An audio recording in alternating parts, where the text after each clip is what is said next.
Selamat pagi, saudara-saudari yang dikasihi Tuhan. Adalah satu kehormatan dan sukacita yang besar untuk bisa berbagi firman Tuhan di minggu pagi hari ini bersama dengan kita semua. Sebelum kita mendengarkan firman Tuhan, mari kita tunduk kepala dan berdoa bersama-sama. Tuhan Allah Bapa di surga, kami hari ini datang kepada Engkau dengan hati yang bersukacita, dengan hati yang penuh syukur, karena kami boleh melihat kebesaran-Mu, boleh memuji Tuhan, berfellowship dengan saudara-saudari kami, dan juga mendengarkan firman Engkau.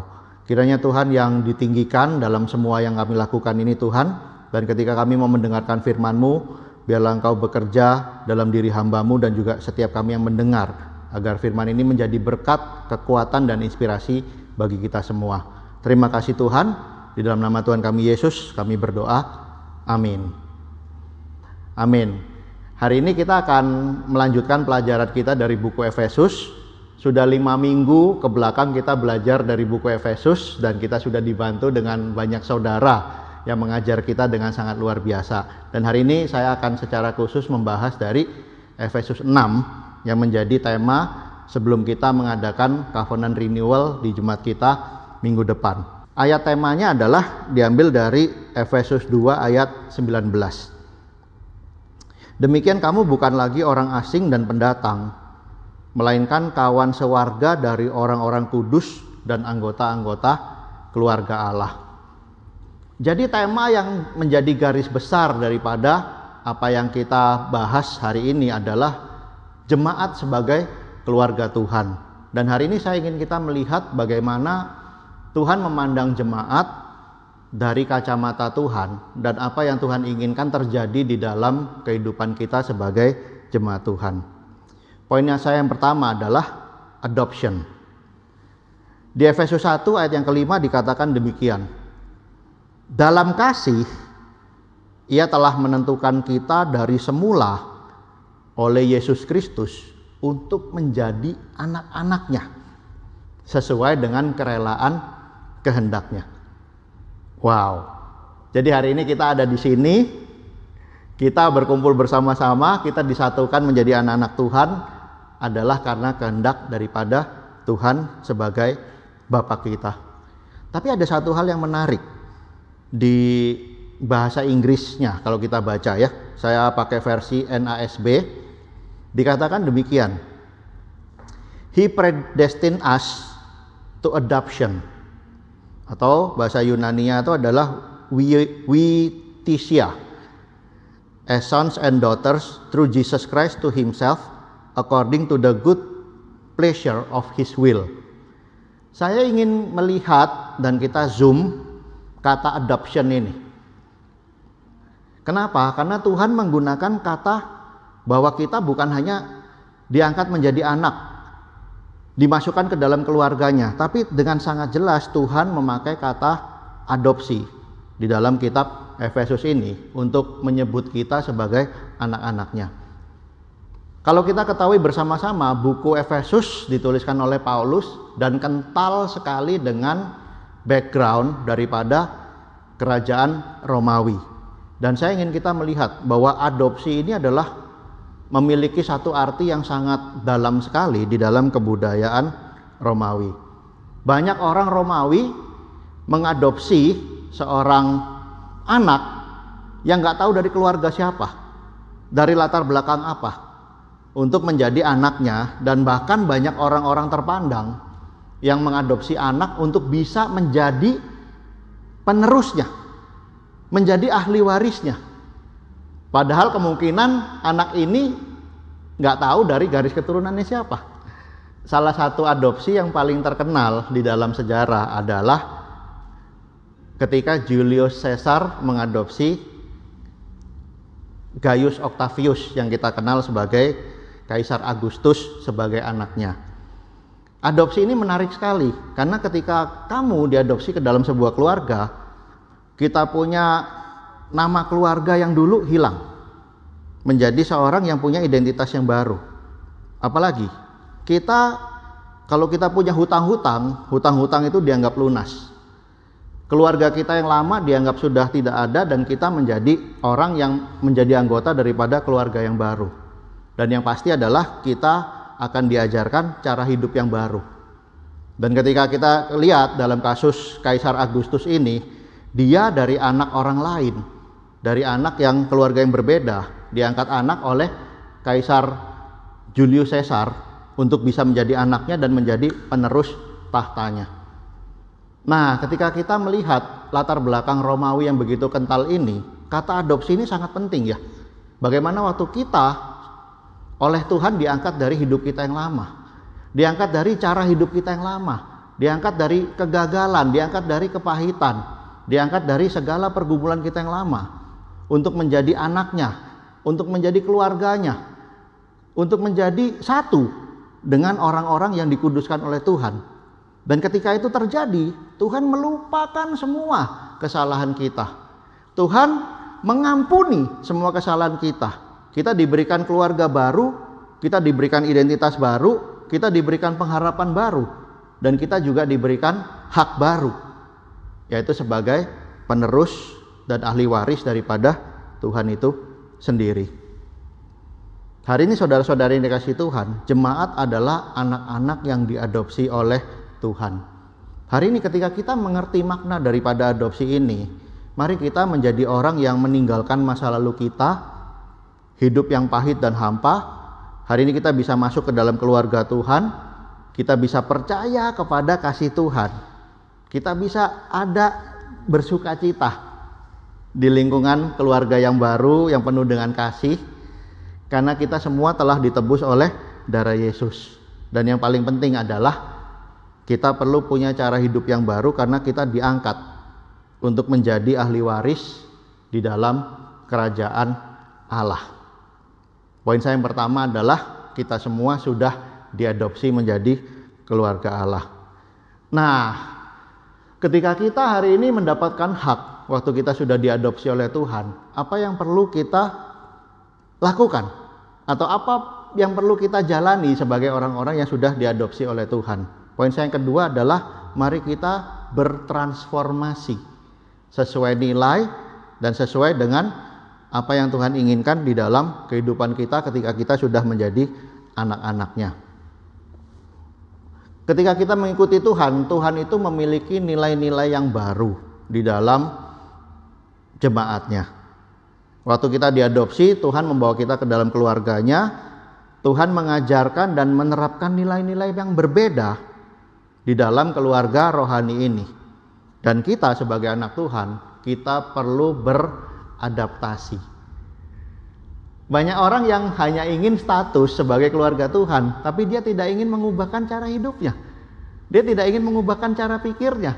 Dia tidak ingin mempunyai sebuah hidup yang berbeda dari masa lalunya. Nah, ini namanya cuman berbeda nama. Tapi ketika kita diangkat dan kita diadopsi masuk ke dalam kerajaan Tuhan, dalam keluarga Tuhan, kita diharapkan untuk bisa punya nilai-nilai yang baru. Contohnya di Efesus 6 ayat yang pertama, Tuhan membawa nilai-nilai baru dalam hubungan antara orang tua dengan anak.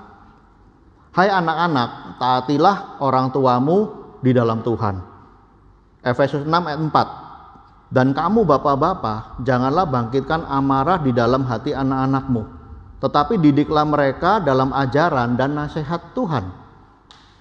Saudara-saudara yang dikasihi Tuhan, di dalam ayat yang sederhana ini ya, kita bisa lihat anak-anak diajar bukan hanya taat kepada orang tua, tetapi taat kepada orang tua karena nilai Tuhan dan sesuai dengan nilai Tuhan. Kalau kita tahu sama-sama ya, ajaran yang berkembang pada waktu itu adalah Patria Potestas. Patria Potestas ini apa? Patria Potestas itu adalah kalau kamu menjadi anak, kita harus tunduk secara total, secara penuh kepada orang tua kita. Tapi Tuhan di sini mengajarkan bahwa anak itu bukan hanya tunduk kepada orang tuanya dengan buta. Bukan hanya tunduk karena harus, bukan hanya tunduk karena memang demikian adanya. Tetapi anak diajarkan melalui firman Tuhan ini bahwa dia harus tunduk kepada orang tuanya karena dia adalah orang yang melihat nilai Tuhan. Dan Bapak juga diajar untuk bisa menjadi contoh, untuk bisa mengakomodasi emosi daripada anak dan bisa menjadi pendengar yang baik. Bapak Ibu saudara-saudara yang dikasihi Tuhan, ini adalah sebuah nilai yang sangat berbeda. Tuhan membawa nilai keluarga yang harmonis. Tuhan membawa nilai keluarga yang intim. Tuhan membawa nilai keluarga yang akrab. Tuhan membawa nilai keluarga yang penuh kasih di dalam jemaatnya yang berbeda dengan nilai yang terjadi di pada masa itu.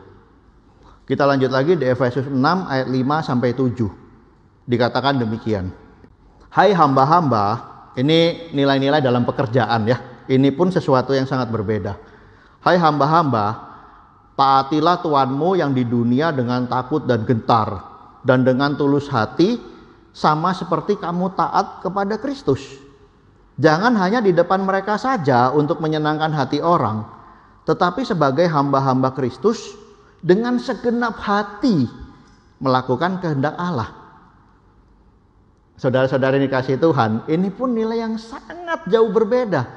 Kalau kita tahu pada waktu itu kenapa seorang budak mengikuti tuannya, kebanyakan adalah karena rasa takut. Budak berani memberontak terhadap tuannya, hukuman mati menanti dia. Budak berani tidak hormat kepada orang tuanya, mereka akan mendapatkan hukuman cambuk, mereka akan mendapatkan hukuman salib, mereka akan tidak dikasih makan, mereka akan disiksa dan lain sebagainya.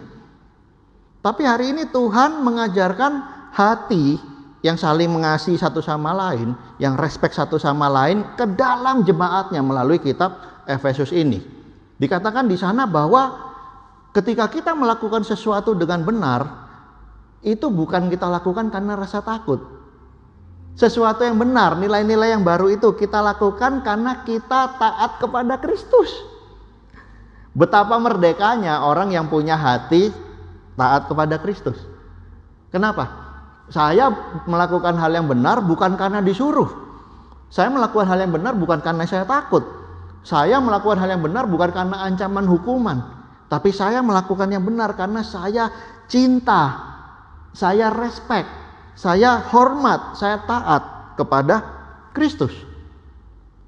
Dan ketika orang punya sebuah kemerdekaan itu di dalam hatinya, kita akan melakukan segala sesuatu untuk Tuhan bukan hanya di depan orang, bukan hanya untuk menyenangkan hati orang, tetapi kita adalah hamba-hamba Kristus yang kita mau berubah walaupun ada yang melihat ataupun tidak.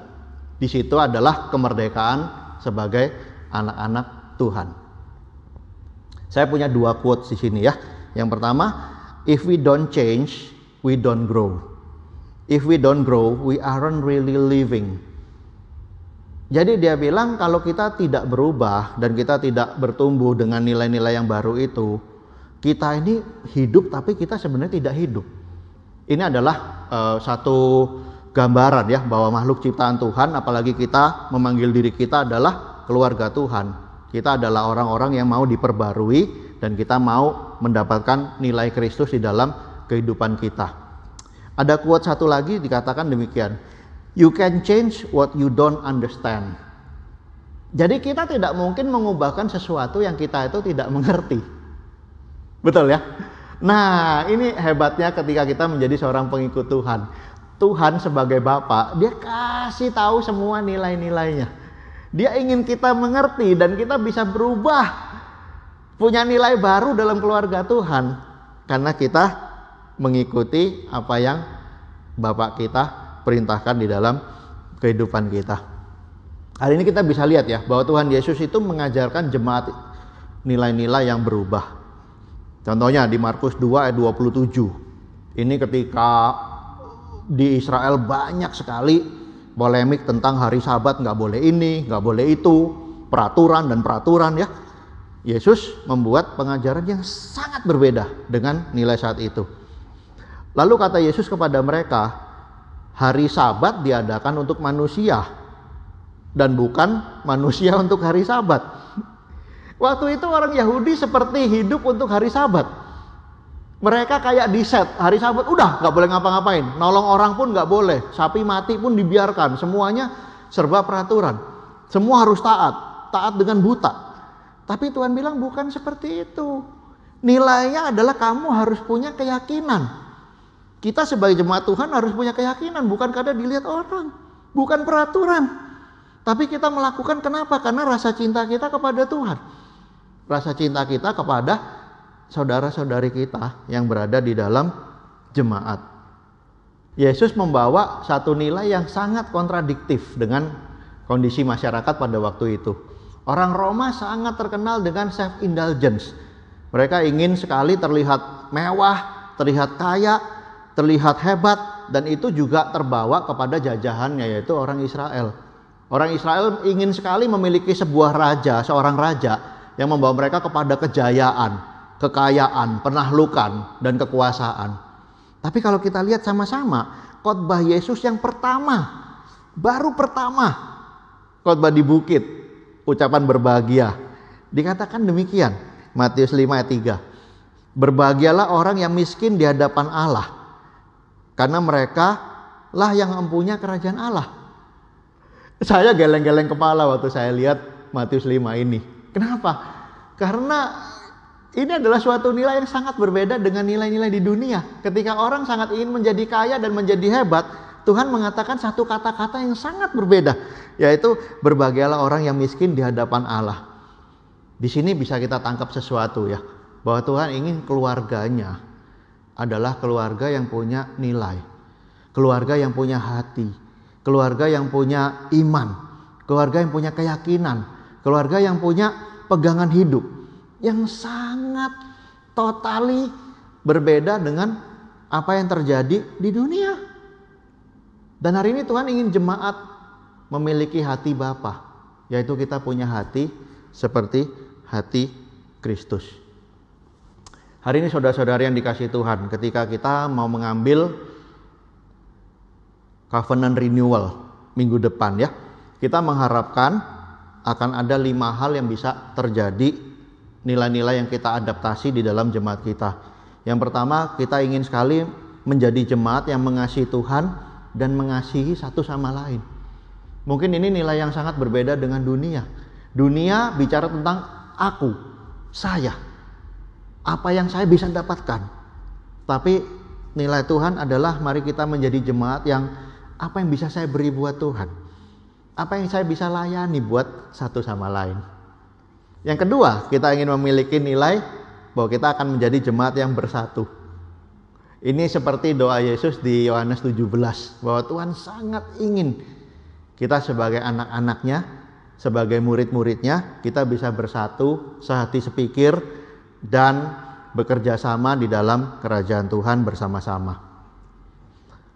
Kita ingin juga menjadi jemaat yang berfungsi sesuai dengan talenta kita masing-masing. Tuhan memberikan kita masing-masing talenta yang luar biasa.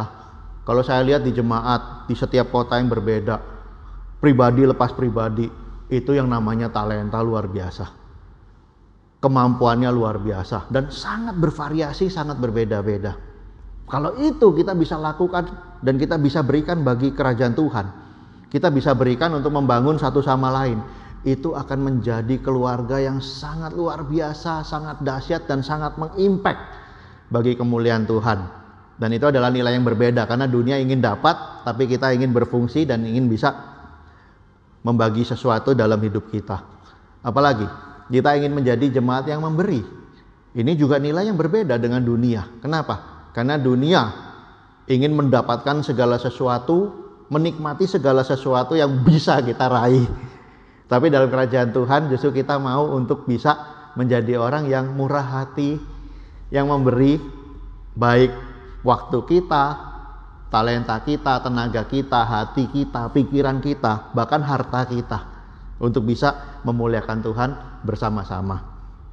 Dan seperti Matius 28 ya, kita tahu amanat agung bersama-sama, kita mau sekali untuk menjadi jemaat yang bermisi.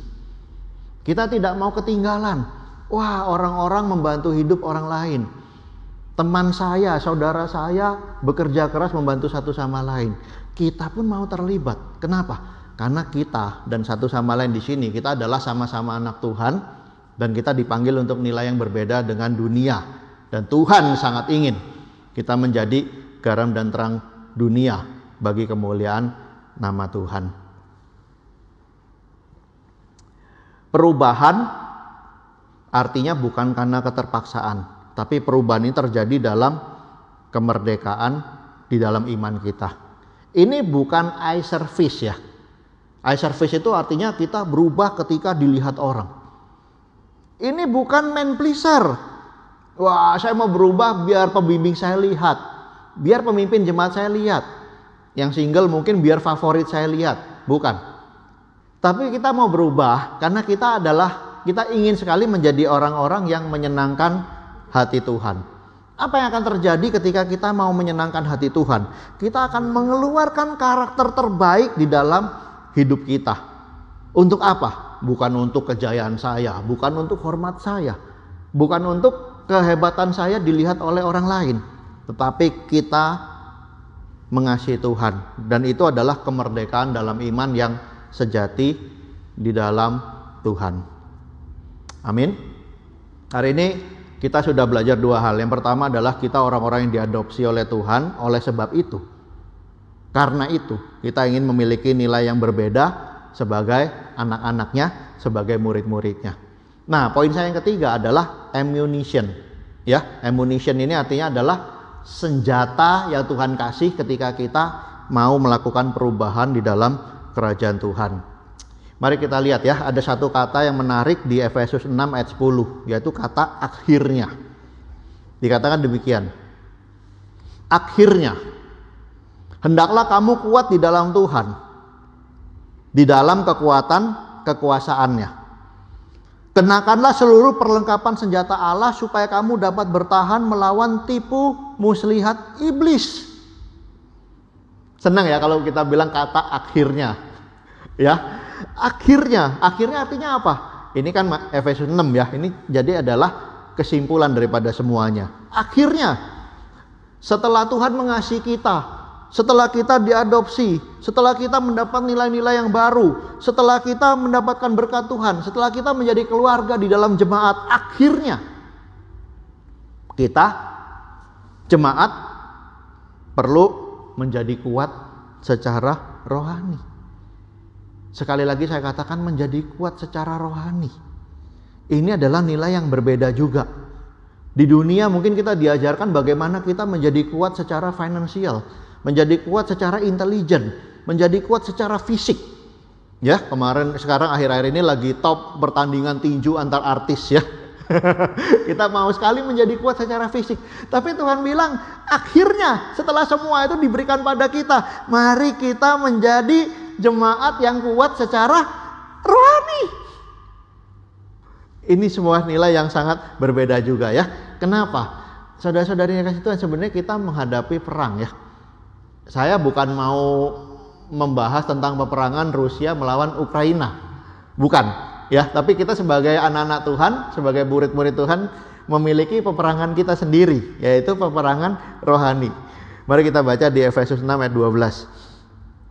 Karena perjuangan kita bukan melawan darah dan daging, tetapi melawan pemerintah-pemerintah, melawan penguasa-penguasa, melawan penghulu-penghulu dunia yang gelap ini, melawan roh-roh jahat di udara.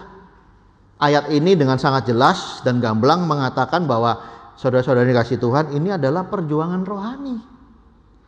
Seandainya terjadi perbedaan, terjadi konflik, itu bukan kita melawan satu sama lain. Tapi apa yang kita lawan? Kita memurnikan diri kita untuk bisa melawan iblis yang menguasai hati dan pikiran kita. Kita bisa memakai senjata Allah untuk mengalahkan iblis yang ada di dalam hati dan pikiran saudara-saudari kita. Dan ini adalah perang rohani itu, yaitu bisa menjadi seorang yang kudus dan berkenan kepada Tuhan, baik sebagai pribadi maupun sebagai anggota keluarga kerajaan Allah. Ini ada sebuah gambar ya yang menjelaskan bahwa ada 6 senjata Allah yang dibahas oleh Paulus. Dan kita tahu sama-sama ketika menuliskan buku Efesus ini, Paulus sedang di dalam tahanan. Dan ketika dia di dalam tahanan itu, dia bisa secara leluasa mengamati senjata-senjata dan perlengkapan dari seorang prajurit Romawi. Dan sekali lagi saya ingin ingatkan bahwa buku Efesus sangat kental dengan latar belakang sejarah Romawi di dalam penulisannya. Mari kita lihat ya kekuatan kita ya. Ada 6 senjata, yaitu yang pertama adalah ikat pinggang kebenaran. Ikat pinggang itu tujuannya adalah menyatukan semua baju perang. Baju perang itu akan lepas semua ya jika tidak ada ikat pinggangnya. Dan ketika ikat pinggang itu menyatukan baju perang, tapi di saat yang bersamaan ikat pinggang itu juga menjadi tempat menggantung senjata. Jadi ketika seorang prajurit memiliki ikat pinggang itu, dia akan sangat mudah bergerak. Dia akan ada tempat untuk menaruh senjatanya. Ini maksudnya apa? Kebenaran itu menjadi pusat dari pergerakan kita. Kebenaran itu menjadi pusat daripada kehidupan kita. Kebenaran itu menjadi pusat di mana kita melangkah, dan kebenaran itu menjadi satu kesatuan di dalam kehidupan kita. Yang kedua, senjata kita adalah baju sirah keadilan. Kalau kita tahu baju sirah ya, baju sirah adalah baju yang menahan serangan musuh karena keras, menutupi bagian atas daripada tubuh. Nah, ini adalah pelindung tubuh utama. Saudara-saudari yang kasih Tuhan, kenapa kita perlu memakai baju sirah keadilan? Karena ketika kita hidup dilindungi oleh keadilan di dalam hidup kita, kita akan dijauhkan dari yang namanya kompromi. Kenapa? Karena keadilan itu yang akan kita pegang dan menjadi pelindung di dalam kehidupan kita. Bukan kompromi dan mengorbankan prinsip-prinsip di dalam kehidupan kita. Nah, yang ketiga adalah kita bisa memiliki kasut kerelaan untuk memberitakan Injil damai sejahtera. Kalau kita lihat sama-sama, ini adalah gambar kasut atau sepatu prajurit yang dipakai oleh Romawi dan juga Yunani ya. Alexander the Great juga pakai sepatu seperti ini. Nah, kenapa sepatu itu di bagian bawahnya berpaku yang tajam-tajam? Karena ini akan membantu seorang prajurit untuk tidak terluka kakinya ketika melewati jalanan yang kasar, dan juga dia bisa menjadi orang yang bergerak cepat di dalam kondisi jalan yang seperti apapun. Saudara-saudara yang dikasihi Tuhan, kita sebagai murid-murid Tuhan, kita juga perlu untuk bisa bergerak cepat dan efektif ketika kita menjadi pemberita firman. Apakah hari ini ketika pandemi menyerang kita mulai menjadi lamban, menjadi nyaman? Ada orang yang sedang membutuhkan kasih sayang kita, nanti aja.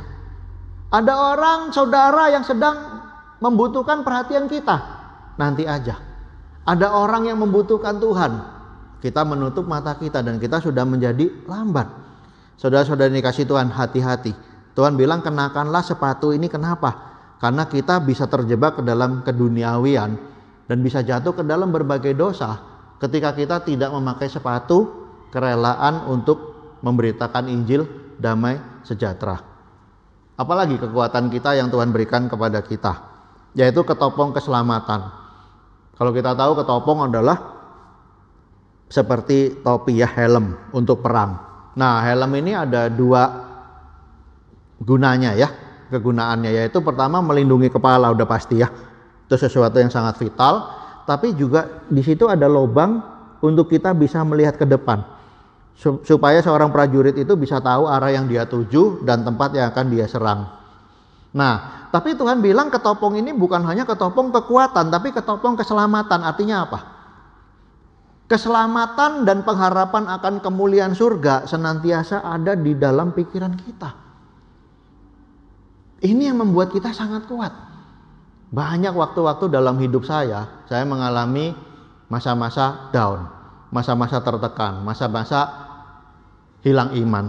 Tapi ketika saya mengarahkan pikiran saya untuk menghargai keselamatan saya melihat pikiran saya untuk suatu hari saya bertemu dengan Tuhan, itu sungguh-sungguh memberikan kekuatan untuk bisa melangkah lebih lanjut. Apalagi kekuatan kita yang digambarkan dalam kitab Efesus, yaitu adalah perisai iman. Dikatakan perisai iman itu adalah perisai besar untuk melawan anak panah daripada iblis. Tujuannya apa? Supaya kita tidak jatuh ke dalam pencobaan dan godaan daripada iblis itu. Saudara-saudari kasih Tuhan, hari ini adalah masa-masa di mana kita banyak diam di rumah, banyak mengalami pergaulan yang sangat bebas. Kita melihat video materi-materi yang sangat tidak godly, yang sangat tidak rohani ya, sangat duniawi, dan itu senantiasa menyerang bukan hanya hidup kita, tapi menyerang pikiran kita, menyerang mata kita, menyerang telinga kita, menyerang hati kita. Saudara-saudari yang kasih Tuhan, kita perlu sangat dalam firman Tuhan, menguatkan iman kita senantiasa, menguatkan iman satu sama lain senantiasa, supaya jangan ada satu saudara atau saudari pun yang tertipu, terjebak dan jatuh ke dalam pencobaan dan godaan iblis. Ini adalah perisai iman yang perlu kita gunakan sebagai kekuatan kita mengalahkan iblis. Dan yang terakhir, 5 senjata tadi adalah senjata untuk melindungi diri. 5 senjata untuk berjalan, ya, untuk dipakai. Tapi yang terakhir adalah pedang roh. Apa artinya ini? Tidak ada gunanya kita punya pertahanan yang kuat kalau kita tidak bisa menyerang. Pasti kita akan kalah di dalam sebuah pertempuran. Nah, pedang roh ini artinya apa? Seperti kita tahu sama-sama, pedang roh ini artinya adalah firman Tuhan. Firman Tuhan yang bisa digunakan untuk mengalahkan iblis, bisa digunakan untuk membantu orang mengerti tentang Tuhan, bisa digunakan, firman Tuhan bisa digunakan untuk membantu pernikahan yang kacau, yang rusak, bisa digunakan untuk mendidik orang yang punya karakter yang buruk menjadi karakter Kristus. Pedang roh adalah sebuah pengaruh yang bisa kita berikan melalui hidup kita di dalam firman Tuhan, di dalam iman, untuk menjadi inspirasi dan terang bagi sesama kita. Itu adalah 6 amunisi yang kita miliki sebagai anak-anak Tuhan di dalam jemaat. Nah, sekarang kita udah sampai kepada ayat-ayat yang terakhir ya, yaitu penutup dari kitab Efesus ini. Di Efesus 6 ayat 18-20 dikatakan, berdoalah setiap waktu dalam roh, dan berjaga-jagalah dalam doamu itu dengan permohonan yang tak putus-putusnya untuk semua orang kudus. Wow, saya lihat di sini ya, satu buku yang sangat luar biasa ya, ditutup dengan sangat indah. Bukan dengan kayak mari kita menjadi orang yang sukses. Ditutup bukan mari kita menjadi orang yang wah besar, luar biasa, dipandang orang hebat, luar biasa. Tapi ditutup dengan satu hal yang sangat kelihatan sederhana. Saudara-saudari, mari kita tidak putus-putus dan berjaga-jaga dan berdoa buat satu sama lain. Saudara-saudari yang dikasih Tuhan, pesan terakhir daripada kitab Efesus ini yaitu agar jemaat kuat dalam doa dan penyerahan diri kepada Tuhan. Saya lihat ini sesuatu yang sangat menyentuh hati ya, di mana kita bisa bersatu dengan Tuhan sebagai Bapa kita di dalam doa. Doa membuat kita menjadi seorang yang sangat rendah hati, seorang yang sangat humble. Kenapa? Ketika kita berdoa, kita tidak lagi bergantung pada diri kita sendiri, tapi kita menyerahkan segalanya kepada Tuhan. Dan yang lebih indah lagi adalah bukanlah kamu berdoa untuk diri kita sendiri, bukan kita berdoa untuk kesuksesan kita sendiri, tapi dikatakan di sana berjaga-jaga dengan doamu dan saling mendoakan untuk menguatkan iman daripada satu sama lain di dalam doa. Saudara-saudara yang dikasih Tuhan, mari kita membuktikan kasih kita kepada satu sama lain, bukan hanya dengan kasih, bukan hanya dengan tindakan, tapi juga dengan doa kita yang tidak putus-putus kepada saudara-saudari kita di dalam doa kita setiap hari kepada Tuhan. Hari ini saya ingin mengambil kesimpulan dari buku Efesus pasal yang ke-6 ini. Saudara-saudara yang dikasih Tuhan, Tuhan sangat mengasihi kita, baik secara pribadi dan baik secara jemaat. Kita diadopsi bukan dengan uang, tapi dengan darah yang mahal untuk bisa menjadi anaknya dan bisa menjadi ahli warisnya. Kita perlu meninggalkan hidup yang lama dan memiliki nilai-nilai yang baru di dalam jemaat, seperti nilai yang diajarkan, nilai yang ditanamkan oleh Tuhan sebagai Bapa kita. Mari kita bisa melihat dan mulai menjalankan nilai-nilai yang baru dalam kehidupan kita sebagai jemaat. Kita bisa memakai banyak persenjataan untuk bertahan dan bertumbuh dalam iman. Seperti ada 6 senjata yang kita bahas di dalam pelajaran hari ini. Mari kita siapkan diri untuk peperangan rohani bersama Tuhan dan saudara-saudari kita, dan selamat mengambil satu komitmen yang baru dalam pertumbuhan iman kita kepada Tuhan di dalam jemaat Tuhan. Amin. Tuhan memberkati kita semua. Mari kita tutup dengan doa. Bapa Tuhan di surga, betapa indahnya kitab Efesus ini Tuhan. Kitab yang menggambarkan kasih dari seorang bapa kepada anak. Anak yang nakal, anak yang kacau, anak yang hilang, dipanggil dengan kasih, dengan darah, dengan nyawa daripada bapaknya Tuhan. Dihapuskan semua masa lalu yang kelabu Tuhan, masa lalu yang kelam. Sehingga dipanggil untuk menjadi anak kandung, diadopsi Tuhan, dan akhirnya diberikan sebuah keluarga rohani yang baru Tuhan. Tuhan, di sana Engkau ingin kami sebagai pribadi maupun sebagai jemaat bisa memiliki nilai-nilai yang baru Tuhan. Dan kami juga diharapkan Tuhan untuk bisa memiliki satu kepribadian yang berbeda, yaitu punya hati dan pikiran seperti Engkau Tuhan. Tuhan, biarlah kami bisa menjadi jemaat yang senantiasa bertumbuh dan bertransformasi, bukan hanya di sana Tuhan, tapi Engkau juga memberikan kami senjata-senjata itu Tuhan, untuk kami bisa pakai menumbuhkan iman kami, menjaga satu sama lain Tuhan, dan juga mempengaruhi orang-orang di sekitar kami Tuhan untuk bisa hidup dan mengambil nilai-nilai Engkau ke dalam kehidupan mereka secara pribadi juga Bapa. Terima kasih Tuhan, sertai jemaat Tuhan, sertai kami secara pribadi demi pribadi, agar kehidupan kami ke depan semakin Tuhan menyinarkan terang kasih Engkau Tuhan, dan Engkau dimuliakan di dalam kehidupan kami, baik secara pribadi maupun secara jemaat. Terima kasih Bapa buat firman-Mu yang luar biasa. Di dalam nama Tuhan kami Yesus kami berdoa. Amin.